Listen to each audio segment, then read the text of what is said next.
Before attaching ECG leads onto a patient, most of the time we'll be fixing the ECG leads onto a conscious patient. So, as Sir said, before attaching or placing the ECG electrodes onto a patient, we should first of all explain what we are going to do. Most of the time, patient will be conscious, alert, anxious, apprehensive patients. So, first of all, I will explain what is my aim. Then Mr. Siddiq will be assisting us with the, he will be volunteering us. Okay, so first of all, Dr. Needa will be explaining the basics of ECG to us. Now we will discuss about basics of ECG. So before going to the topic proper, we will discuss about the conducting system of heart. Conducting system of heart includes sinoatrial node or SA node, atrioventricular node or AV node, bundle of His, the bundle branches, and Purkinje fibers. SA node is the pacemaker of heart. It generates impulses. It is located high on the right atrium. A heart controlled by SA node is said to be in normal sinus rhythm. AV node. It is atrioventricular node located on the interatrial septum close to the tricuspid valve. It receives impulses from SA node and conducts them to the bundle of His. It provides a path for the impulses to proceed from atria to ventricle. Bundle branches and Purkinje fibers. The bundle of His branches, 3 bundle branches are there, right bundle branches, left anterior superior and posterior inferior bundle branches. The bundle gives rise to Purkinje fibers. Collectively, the bundle branches and Purkinje network comprises the ventricular conducting system.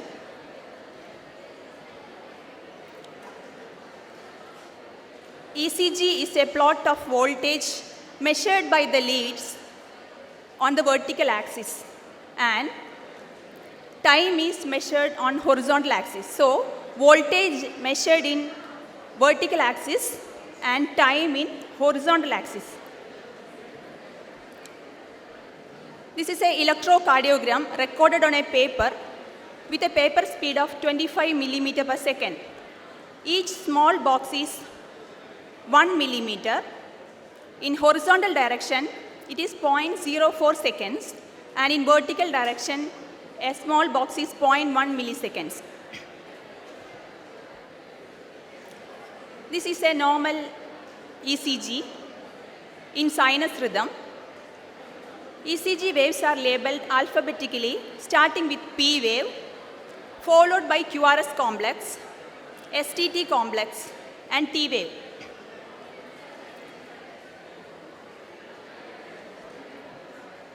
And here there is PR interval.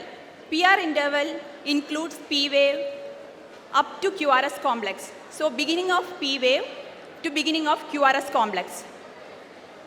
QT interval includes QRS complex, ST segment, and T wave. The first negative deflection after the P wave is the Q wave, and the first negative deflection after the QRS complex is the R wave, is the S wave. So, this is the Q wave, first negative deflection after the P wave, and this one is the S wave, first negative deflection following R wave.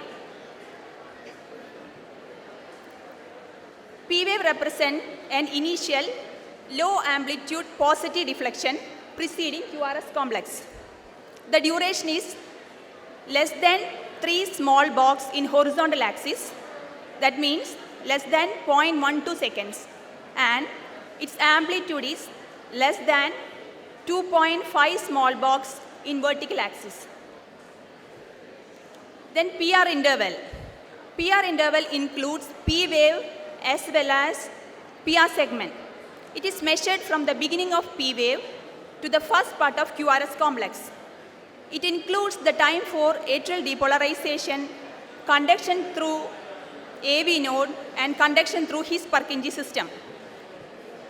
So the PR interval should be less than 0.2 seconds. That means less than 5 small boxes. The PR interval is shorter at faster heart rate, and it is longer when the heart rate is slow. Now the QRS complex. The entire QRS duration normally lasts less than 0.1 second. That means less than 2.5 small box. So P wave is 3 small box horizontally and vertically 2.5 small box. It should be less than that. PR interval should be less than 5 small box, and QRS should be less than 2.5 small box. The initial negative deflection in the ECG after the P wave is Q wave. QRS complex represent depolarization of the left ventricular myocardium. Then comes the ST segment.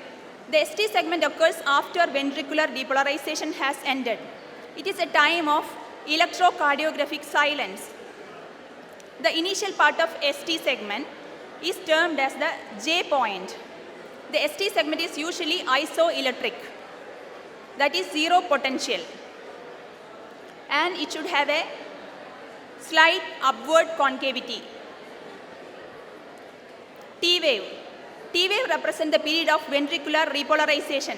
So P wave represents atrial depolarization, QRS complex represents the ventricular depolarization, and T wave represents ventricular repolarization.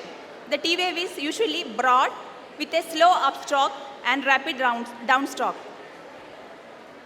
U wave. The positive deflection in the ECG after T wave is U wave is seen mainly in severe hypokalemia. Now, how will you calculate the heart rate? If the heart rate is regular, find out the number of large boxes between two consecutive R waves.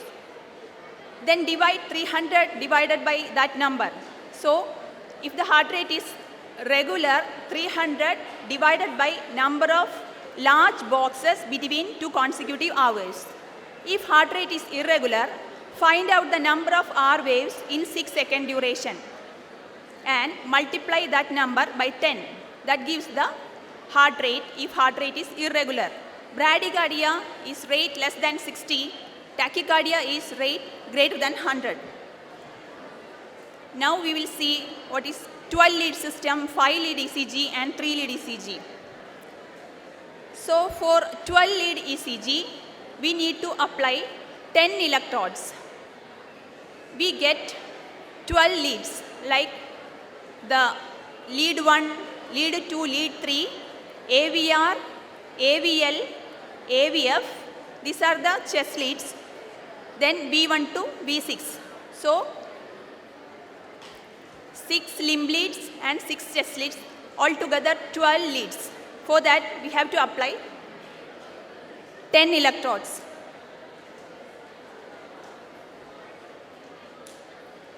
So we have to apply electrodes on RA, LA, right forearm, left lower leg, right lower leg, then V1 to V6.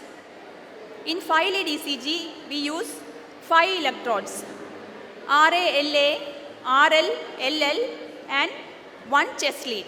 Monitor display the bipolar leads 1, 2, 3 and a single unipolar lead depending upon the position of chest lead.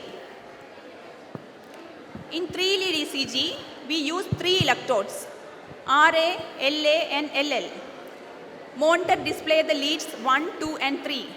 To get best results, place electrodes on the chest wall, equidistant from the heart.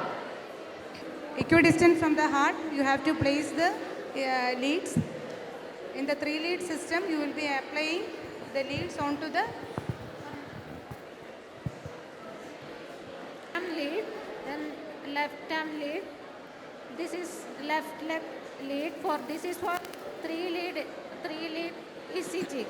Usually we are using, in the clinical practice, we are using 3 lead or 5 lead in ECG. Now we are monitoring 3 lead ECG monitoring. For that we have attached 3 leads, one in the right, left and left foot. Then we will attach to the machine and see the ECG complex. This is, we are now monitoring the ECG, how we are attaching the ECG leads and how we are monitoring. There are two types. We are monitoring 3 lead ECG. Usually in the OT we are monitoring 3 lead ECG or 5 lead ECG. Now we have attached 3 lead ECG. One is for right atrium or right arm, one in the left arm, the one is left leg. For that you have seen the positions, right, left, and for the foot it is here. So we will attach these ECG leads to the monitor and you can see the complexes. Okay. Especially in a female patient who may be coming for emergency cesarean section, you just you need not put the ECG onto the conscious patient as such. You should inform the patient, then only attach.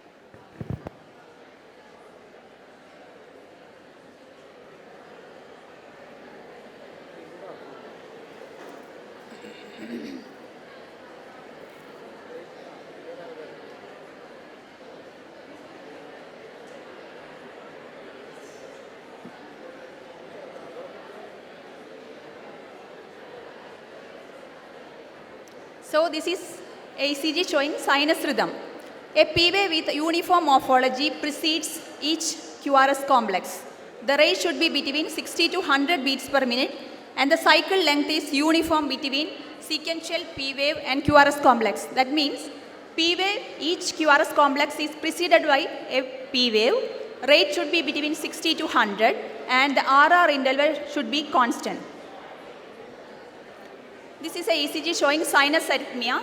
Here you can see a normal P wave preceding each QRS complex, but the RR interval varies between QRS complex. So this is a normal variant, physiological variation. RR interval varies with inspiration and expiration. That is the reason behind sinus arrhythmia.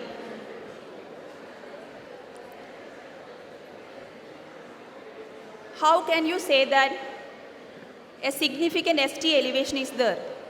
So if you see more than one small box elevation of ST segment in all ECG leads except V2 to V3, it is considered as a significant ST elevation. More than one small box ST segment elevation is significant.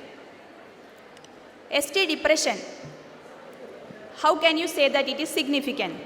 More than half small box ST depression or more than one small box T inversion is considered as significant.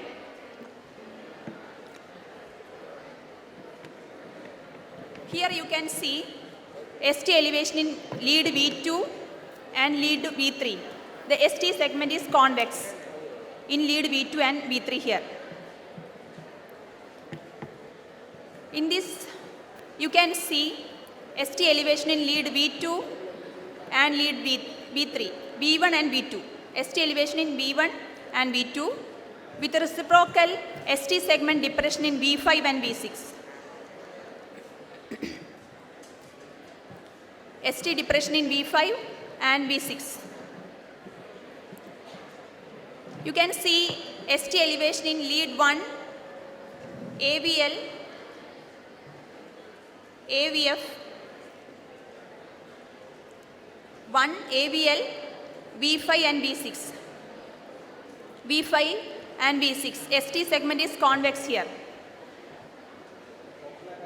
Here you can see ST elevation. You can see ST depression in lead V1 to V4 and AVL.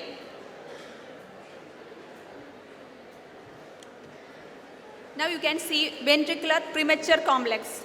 Here you can see normal looking QRS complex followed by a Bissier morphology. A QRS with a wide more than 0.1 seconds with a Bissier morphology.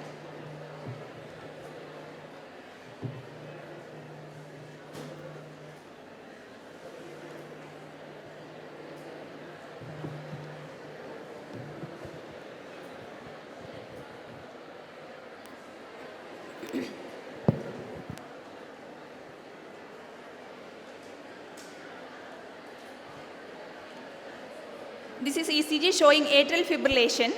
Here there is no P wave with varying RR interval.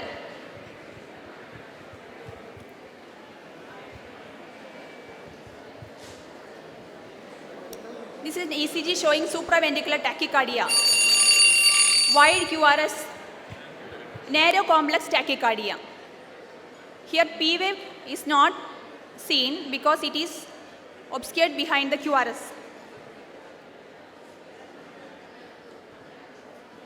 Now you can see the cardiac arrest rhythms, ventricular fibrillation, ventricular tachycardia, asystole and pulseless electrical activity.